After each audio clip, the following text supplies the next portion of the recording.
me a god. They call me a god. They call me a god. They call me a god. Let's go. I'm about to go off like a weapon. Fuel to the top, got a filled up engine. In my thoughts obsession, I will not stop. No, I'm never. Welcome back, everybody. Make sure you hit that like and subscribe. Helps me out a lot. We're going to get right into it. So Mike McDaniel and Chris Greer had their press conference, and honestly, they named Tua Tagovailoa the starting quarterback in 2023.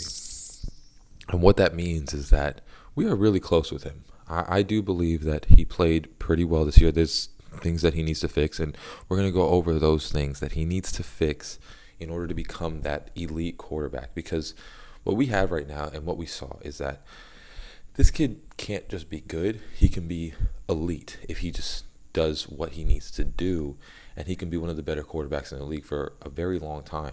You know, people compared him to Drew Brees, and I think still to this day it's an accurate review of him.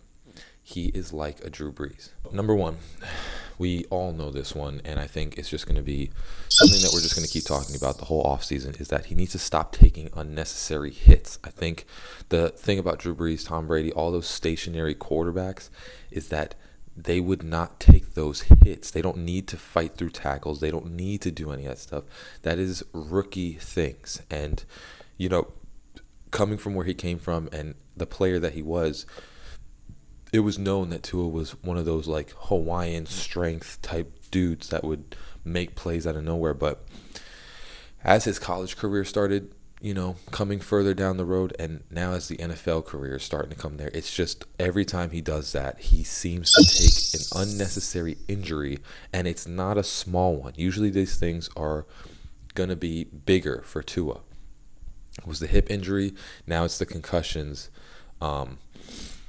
He just needs to realize that when people are coming at him, if there is no play, there is no play.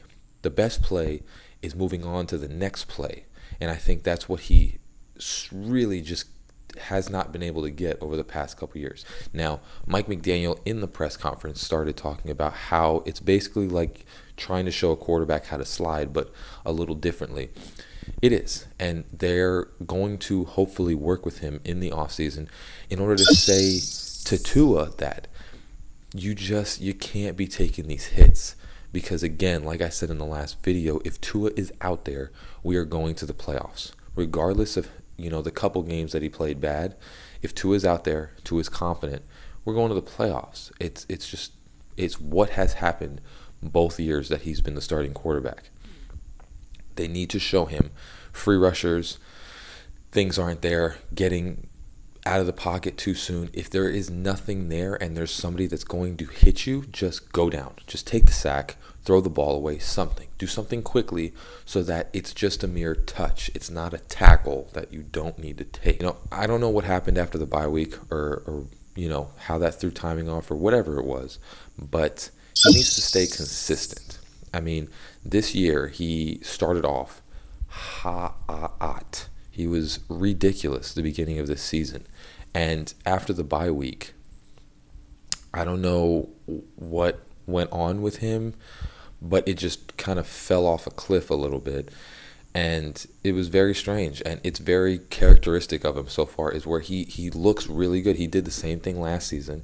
And then all of a sudden he just starts slipping. And he needs to fix that. He needs to stay consistent in what he's doing. And, you know, he needs to be able to understand that consistency isn't always going to be these big, deep plays. Take those if you have them, but you need to start just taking what the defense gives you, staying consistent with moving the ball down the field and allowing your team to have the best chance to score. I think, you know, honestly, coming into the offseason, you know, the whole talk about how he can't throw the deep ball or whatever it was, it affected him, and it made him have to throw it this year.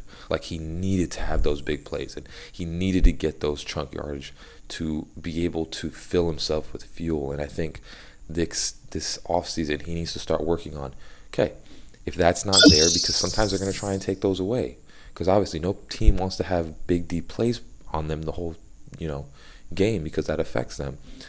If you can just take short yardage plays, stay consistent with it, and just keep moving the ball down the field 2, 5, 6, 4 yards each time you do something, it's going to have the same effect. It's going to have the same effect where it's going to move defenses. That's something that he needs to learn from Teddy and Skylar, is that you just need to take the check down sometimes. Sometimes the play's not there. Sometimes they have called a good defensive play, and you just need to take the check down. You just need to get that ball out of your hands. Instead of trying to move around and hit Tyreek Hill for a deep play, just hit the running back or hit somebody out in the flat, get a couple yards, and not take hits, because that's one of the things that I did not see him do a lot. He would just not check the ball down very much.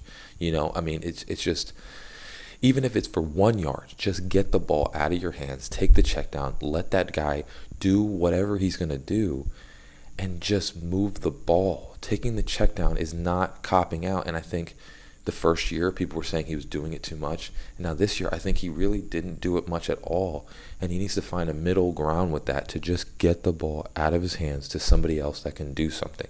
Because what happens is, when you're trying to get that deep play, if it's not there, that's when he starts taking unnecessary hits, instead of just taking the guy out in the flat, getting the ball out of your hands. If it's not there, if you look at the deep ball, it's not there, there's a blitz coming, just throw the ball out or throw the ball away. But take the check down. It's there for you for a reason. It's your safety blanket. And that's what I think, first off, Mike McDaniel needs to integrate a lot more, because there's some plays where I just didn't see the check down there. And you need to allow Tua to understand that he needs to take the check down. If there's a deep play, throw it. If there's not, check it down, throw it away.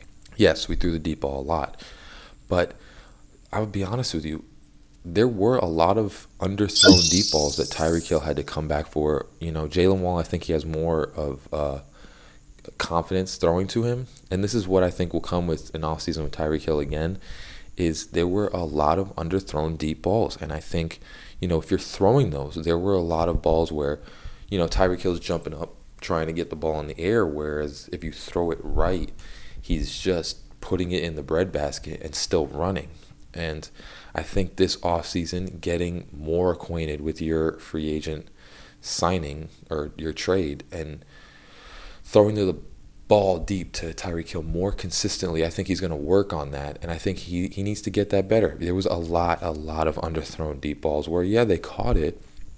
Yeah, they still moved the chains, but it's a touchdown that's left on the field. There were some where he did hit them, but it needs to also be that it needs to be a consistent throw. He needs to be able to hit the deep ball on a consistent basis if it's open, getting the ball to Tyreek Hill in the breadbasket or to Wallow, and allowing them to just keep running instead of just throwing it behind him and they have to jump up and catch it, and you lose 20, 30 yards from that play.